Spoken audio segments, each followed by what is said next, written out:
Recording in progress.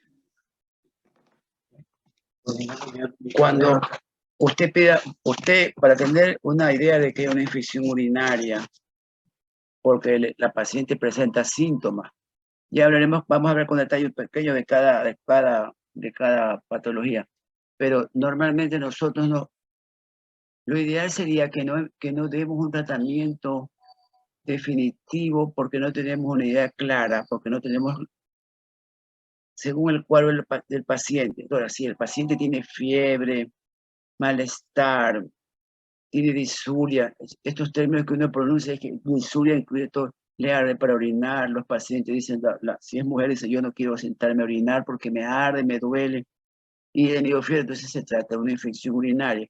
Usted puede dar un tratamiento empírico, llamamos empírico porque usted no sabe qué bacteria, si hay o no bacteria y cuál de ellas es.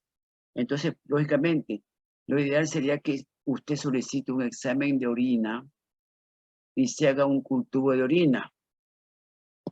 Los cultivos de orina se vienen solicitando desde hace 80 años, pero las cosas han cambiado por el asunto que la tecnología y todo ha ido evolucionando favorablemente a unísono. Entonces, el asunto microscópico, las pruebas, la identificación. Entonces, los exámenes de orina nos van a orientar sobre un proceso infeccioso existente. Y deben ustedes acostumbrarse a pedir un examen físico, químico y sedimento. Ya no tienen ni que escribir eso, porque ahora está todo impreso en las hojas. Usted tendrá, si trabaja en una institución, ahí están las hojas membretadas y ahí dice laboratorio. Todas tienen una hoja o los laboratorios le facilitan a usted, estamos hablando a nivel privado o de agrupaciones, está todo ahí. Entonces usted lo que tiene que hacer es tarjar examen físico, químico y sedimento, y usted le pide un cultivo de orina. Entonces usted le pide un cultivo de orina, un examen físico, químico de orina, y vamos a nosotros a buscar o tratar de identificar cuál es la bacteria que está causando este problema en un paciente. Y lo que siempre debe recordar, porque todavía no ha sido modificado este concepto, normalmente he dicho, la orina estéril. A veces algún reporta que tiene una infección de, dice, 8.000 bacterias. Eso es algo dudoso. No. Una infección es positiva cuando es 100.000, es decir, 10 a la quinta. Eso ya significa que en ese, porque eso dice 100.000 colonias por campo. Estamos hablando del campo del microscopio, que la persona o el ojo del laboratorista, del médico que hace el estudio, los técnicos, dice 100.000 por campo. Imagínense ustedes, esa gotita de orina se identifica 100.000 colonias de bacterias. ¿Cuánto habrá en el volumen urinario? Entonces, eso es importantísimo recordar. El cultivo de orina nos va a orientar para el tratamiento, porque nos va a identificar la bacteria, y muchísimos exámenes, el 90%, hacen el antibiograma. Eso es unas pruebas químicas que ponen la orina que tiene la determinada bacteria en una caja de Petri, donde van a poner los reactivos para ver si esta bacteria se multiplica, sigue multiplicando o se inhibe su crecimiento, y por eso en los cultivos le sale resistente, sensible, y ahora le ponen un porcentaje de cobertura. Entonces usted va a ir aprendiendo a prescribirle lo que, con su experiencia, con lo que usted sabe cuál va mejor en cada paciente. Tampoco usted puede generalizar los esquemas.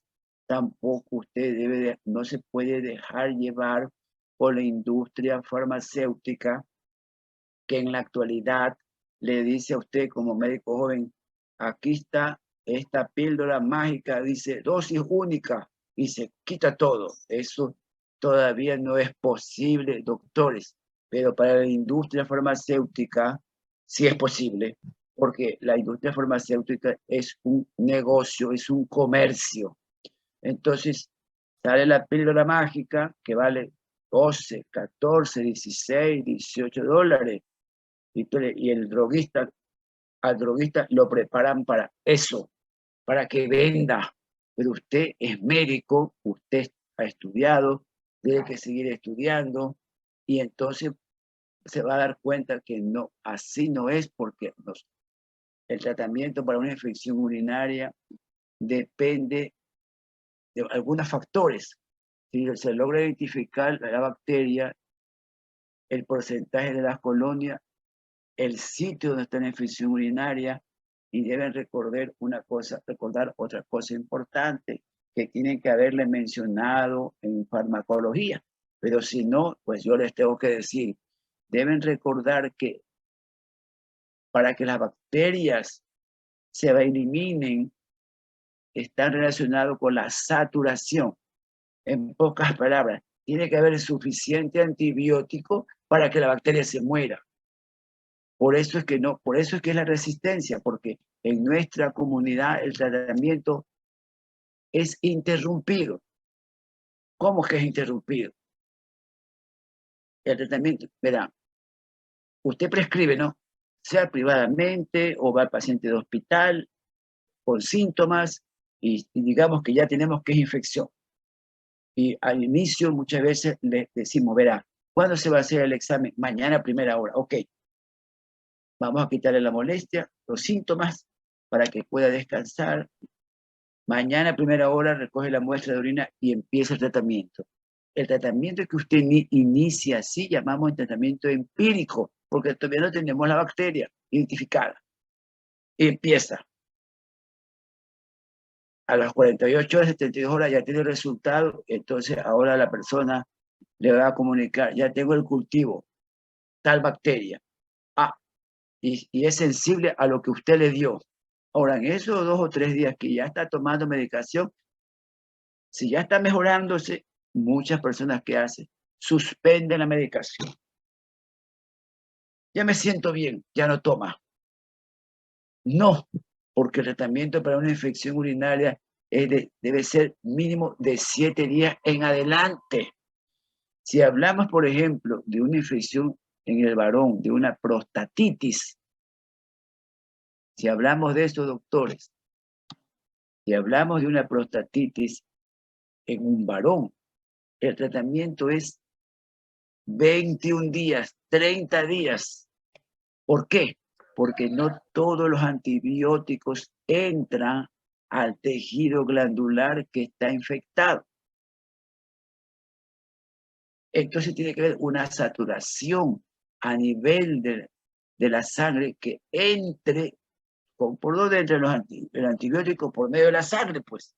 Entonces, si no hay una saturación adecuada y toma 3, 4 días, no se va a curar, no se va a mejorar. Es lo que decimos, enfría el cuadro. Ahí se queda, pero se queda alarvada, se queda guardada. Pasa un tiempo, de acuerdo a los factores que permiten que se infecte, otra vez vuelve.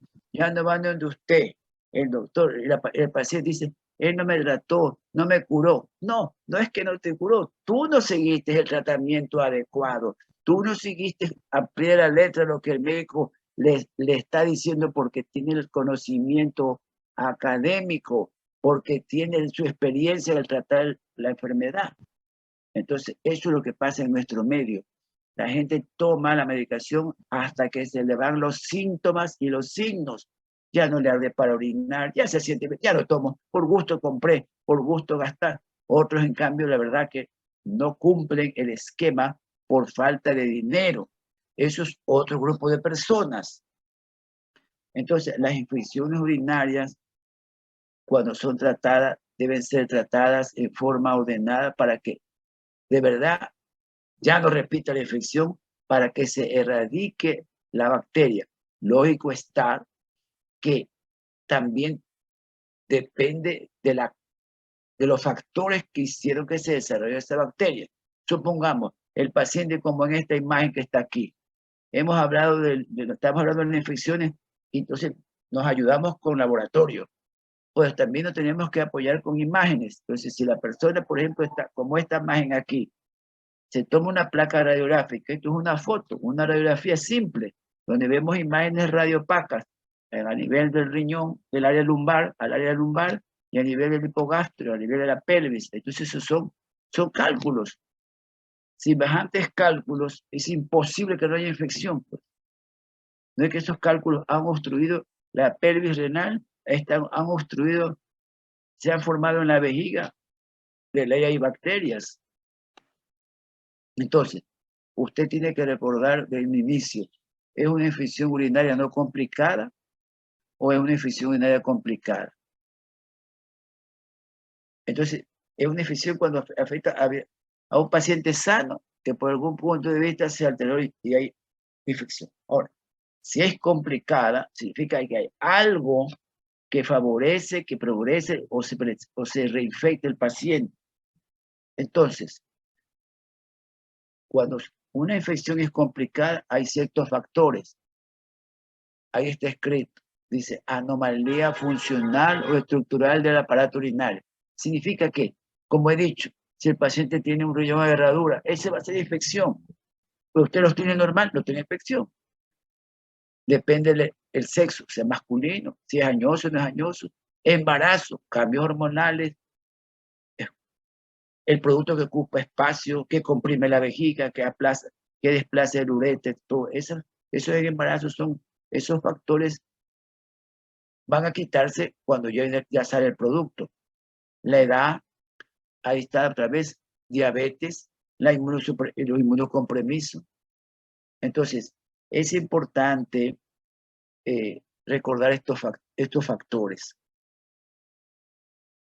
También mencionamos cuando un paciente presenta, un adulto mayor presenta cateterismo, o sea, un catéter. Doctores, ahora en la actualidad, en este año, este año ya más, tenemos muchos pacientes con infección urinaria, hablando de pacientes varones, ¿no? Mayores, que por alguna razón, por ejemplo, por un crecimiento exagerado de próstata, un hombre de 60 años u otros mayores, más de edad, no han podido orinar. Entonces tienen una retención aguda de orina. La retención aguda de orina es un capítulo grande que tendremos que cubrirlo muy bien para que tengan una idea precisa de este caso. Retención aguda de orina, lo que usted tiene que hacer es vaciar la vejiga. Y muchas veces le coloca un catéter. Ese catéter va a hacer que la orina salga, se mejoran los síntomas, pero usted ya introdujo un cuerpo extraño. El cateterismo es necesario muchísimas veces, pero no es para siempre. ¿Qué quiero decir? ¿Qué es lo que pasa en nuestro medio, doctor? Usted no tiene idea. Adulto mayor, retención de orina. Le colocan sonda. Estamos en esta situación crítica de 2 años, que no se puede resolver el problema en los hospitales del Estado. Le colocan una sonda, lo evalúan y le dicen, tiene que operarse de la glándula prostática porque está exageradamente crecida. Algunos le dan tratamiento farmacológico y mejoran, le sacan la sonda, ya puede orinar un poco mejor, pero está pendiente de la resolución quirúrgica. Otros no se quieren operar, toman medicación, pero otra vez se vuelven a obstruir, otra vez otra sonda. Y hay unos, pues entonces, que permanecen con sonda hasta que en algún momento se operen. Eso es un problema muy serio, doctor. Yo siempre digo, sonda crónica, significa que tiene más de un mes, 2 meses, 3 meses, doctor, el paciente. ¿Y cuánto piden a nuestra área? ¿Cuánto tiempo tiene la sonda? Doctor, desde el 19. ¿Pero 19? Son 2 años con sonda. Sí, doctor, pero no puede ser. Así ocurre en nuestra comunidad. Ahora usted dirá, no pasa nada. No, doctor, pasan muchas cosas. Si él no tiene ningún factor de riesgo, puede que haya tenido una infección pequeña o muy seria. Y otra cosa, llega a nosotros, nuestra área, y se lo programa para cirugía. Tratamos de resolver pronto el problema. Pero cuando un paciente tiene ya de más de 6 meses una zona, nosotros ya le advertimos. Vamos a resolver el asunto obstructivo de la glándula. Si confía, vamos a dejar la cirugía en forma ordenada, todo. Pero ¿qué pasa en un 40%? A los 3 meses vienen que no pueden orinar. Dice, doctor, no puedo orinar. Y el familiar, por gusto lo operaron mal. No, ¿cuál es el problema, doctores? El problema es que han hecho una estrechez de la uretra. No ve que ha estado con un látex, una goma, cambiándose cada 10, 15 días, que si son 3 al mes, por 12 son 36 sondas que han puesto en un año. Y si son 2 años, son 70 sondas que le han puesto. Con todo que eso ha gastado, ya se hubiera operado, pues. Pero no, el paciente espera que algún día la institución le cubra el gasto, porque no tiene. Y ha vivido 2 años con sonda. A los 3, 4 meses de operado tiene estrechez de uretra y se queja. Doctores, acuérdese cómo es la anatomía del pene. Acuérdese del doctor que está viéndome cómo es su uretra. Entonces, si tiene metido un látex, en algunos pacientes va a causar un proceso inflamatorio en la uretra vulvar, en la uretra que se hace péndulo. En ese ángulo se forma y el paciente se reduce la luz de la uretra y ya no puede orinar. No es que está mal operado, simplemente es una complicación por haber tenido la sonda 1 año, 6 meses, qué sé, mucho tiempo. O si no, alguna vez tiene ya 1 año, por alguna razón, o es diabético, viene infectado. Infección. Tiene una fuerte infección en la vejiga. Tiene prostatitis, incluso ya lo tratamos, lo controlamos la infección y cuando lo vamos a operar, cuando vamos a enuclear o a sacar la próstata, sale pus de la glándula. Tiene una infección accedada a la próstata. Es que tiene infección, sonda puesta. Y hemos dicho que la infección, la manera de entrada de la infección es por vía ascendente, desde la uretra hacia el interior. Entonces, todos estos factores tenemos nosotros que valorar, revisar, y como eso es algo que ocurre en estos medios, por eso se lo comento y les digo que eso es lo que pasa en nuestra comunidad. Ahora, ¿qué pasa en nuestro medio? Las infecciones urinarias en el varón comienzan por la parte de los genitales externos.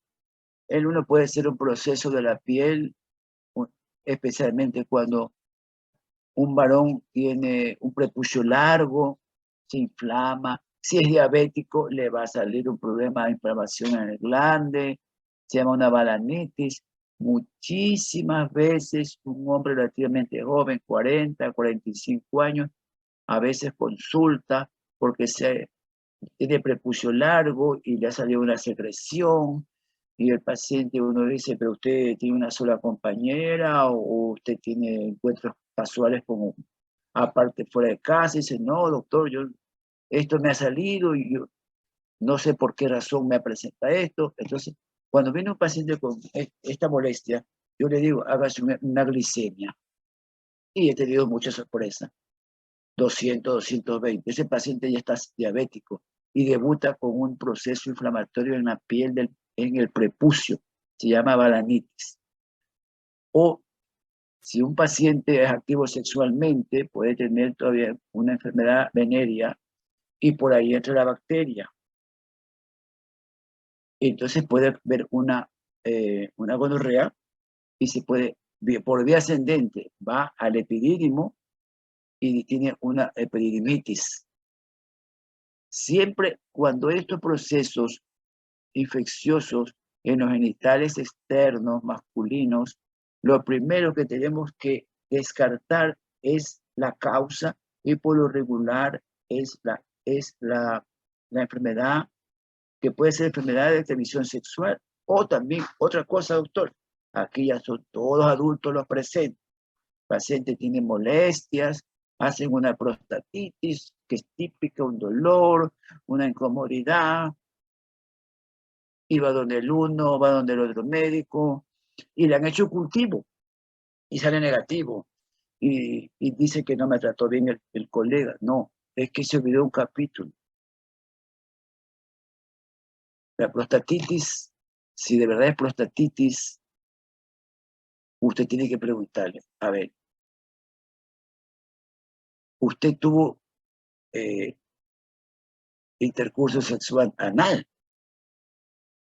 Y algún paciente dice, un pequeño porcentaje niega.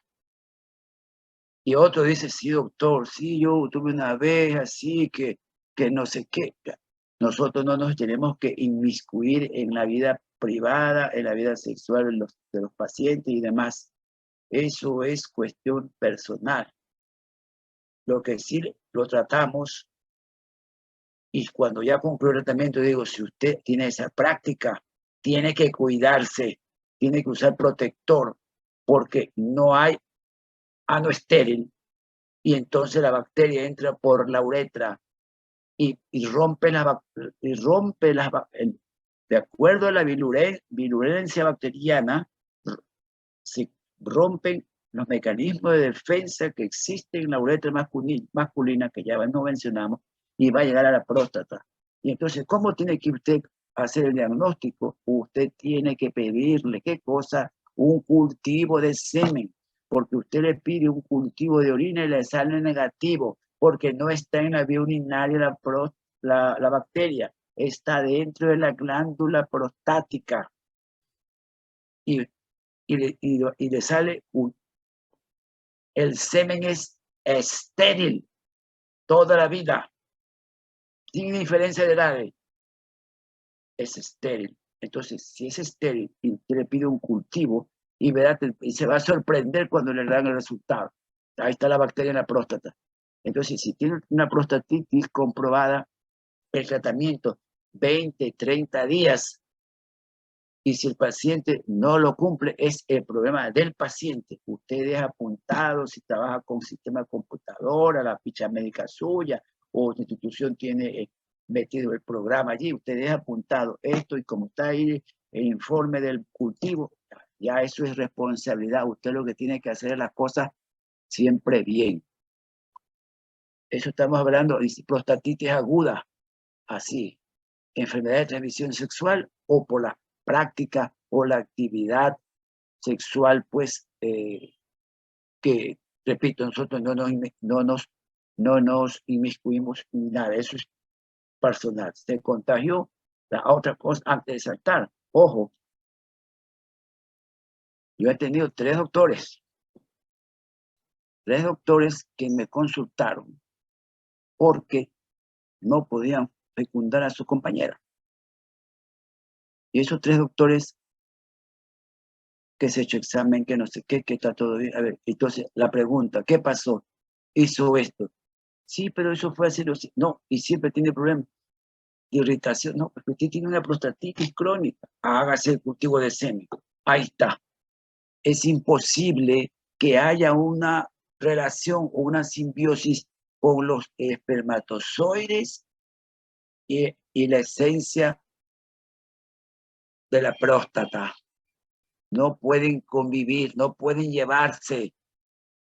Entonces el paciente tiene alteraciones en su espermatograma porque se le mueren los espermatozoides.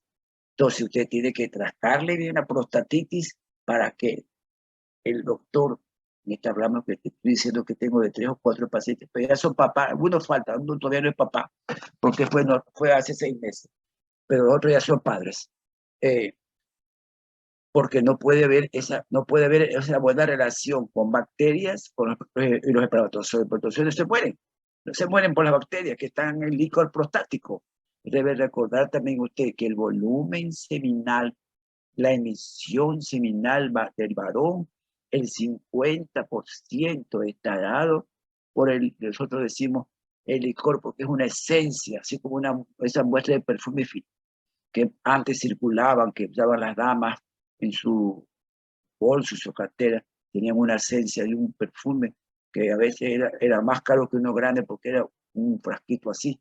Bueno, eso ahora la gente joven, no, las damas no usan eso, no tienen eso, bueno, o no se producen. Bueno, así mismo el licor prostático es poquito, pero el 50% del semen que uno emite o durante la emisión seminal sale es dado por la próstata. El resto son por las otras glándulas, los espermatozoides, las vesículas seminales. Entonces, los espermatozoides, que la próstata tiene muchísimas funciones, pero cuando va esa carrera, yo le digo que es una maratón, ¿no? Van los espermatozoides, millones saliendo, ellos hacen una escala en la vesícula seminal, donde reciben ahí Gatorade, y cuando llegan acá, pasan por la próstata, ahí está el licor prostático, ahí reciben, ¿qué será? Pues un hidratante, ¿no? O recibe aminoácidos para poder salir. Entonces, si llegan ahí, se encuentran con las bacterias. Cuando usted hace un espermatograma a un paciente con una prostatitis, hay alteraciones morfológicas de los espermatozoides, ¿sí? Alterados en forma, que tienen dos cabezas, que salen muertos no sé cuántos, es porque no puede los espermatozoides toparse con las bacterias que están dentro de esta glándula que se llama próstata. Ahora, si hablamos de cistitis, uretritis, a ver, en el hombre, mire,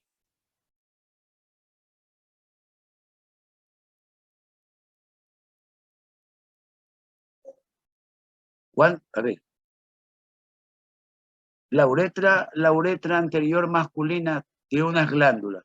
¿Cómo se llaman? Pregunto a algún doctor que todavía esté presente. No importa si no tiene, si no sabe ahorita. Yo se la digo.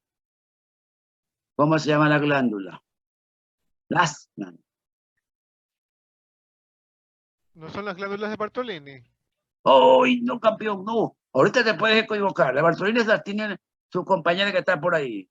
Las glándulas de Bartolina están en la glándula Bartolina, están en los labios mayores externos, lógicamente, de la vulva. Esas son las glándulas de Bartolini.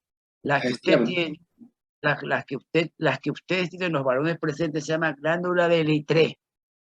Las glándulas de Litré.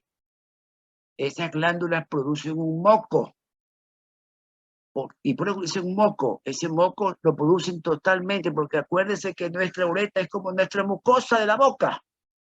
Imagínense si no hubieran esas glándulas, tuviéramos un escozor, una molestia, porque ese moquito que produce insensible las mantiene húmedas. Y esa glándula L3, cuando hay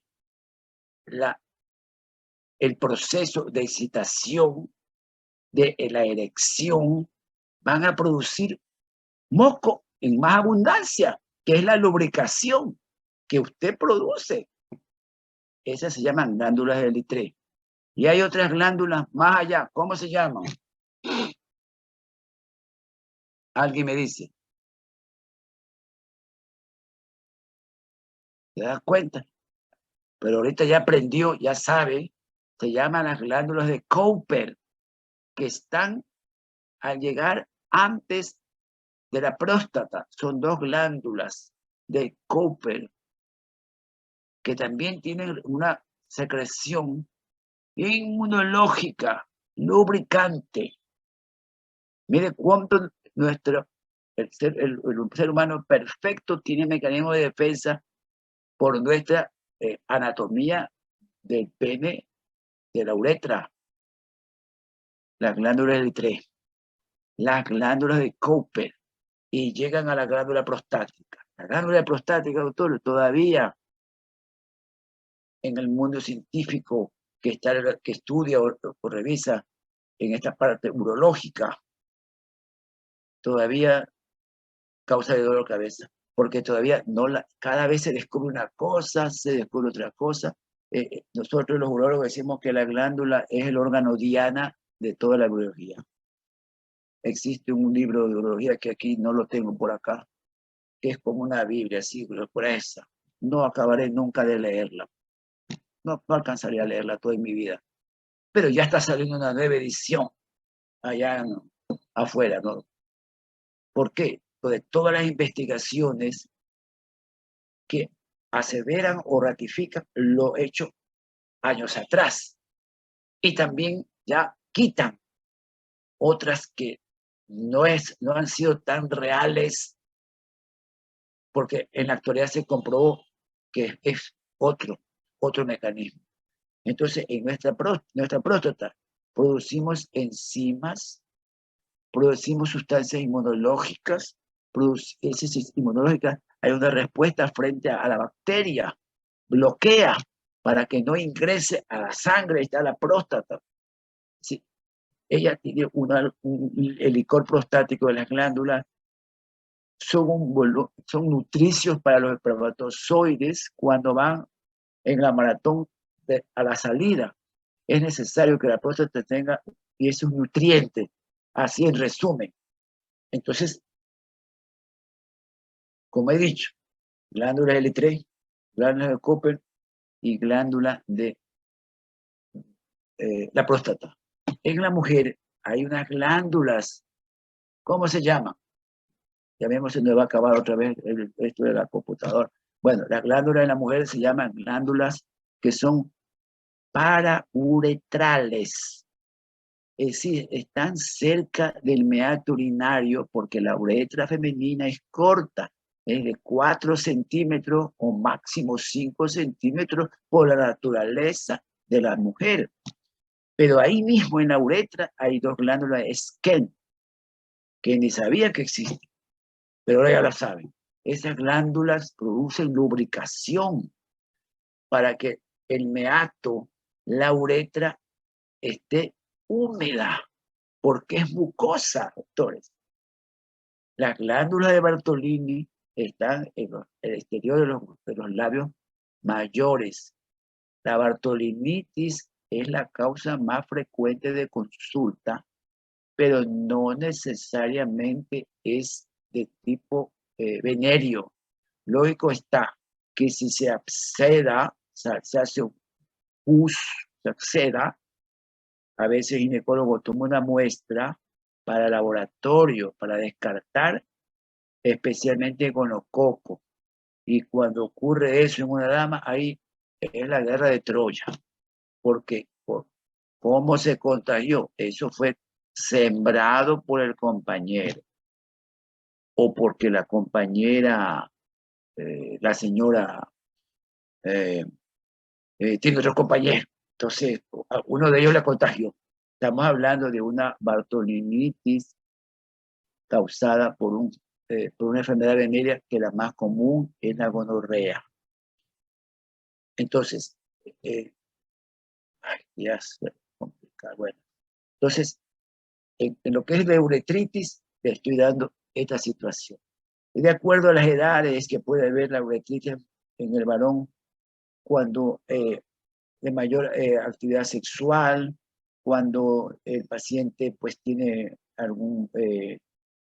algunas parejas, entonces puede tener una enfermedad venérea por bacterias o puede también tener una enfermedad por otra clase como las clamidias, ¿no? Entonces le causa una uretritis, que de las uretritis capaz ustedes vieron ya en bacteriología, pero la uretritis es de 2 clases, específica y no específica. La específica es la de gonococo y la no específica porque puede ser por las clamidias o puede ser por otra clase de parásitos.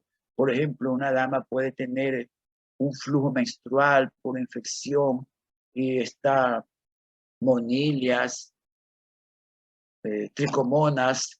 Entonces, al tiene vida sexual, él se puede contagiar y le sale un flujo, es porque en este caso, la compañera por alguna razón ha presentado un flujo y se contaminaron, ¿no? Se contagió él, pero no es que necesariamente ese tipo de bacteria es por contagio, es una enfermedad venérea, simplemente es una uretritis por una vulvitis, una vaginitis de este tipo que se puede presentar.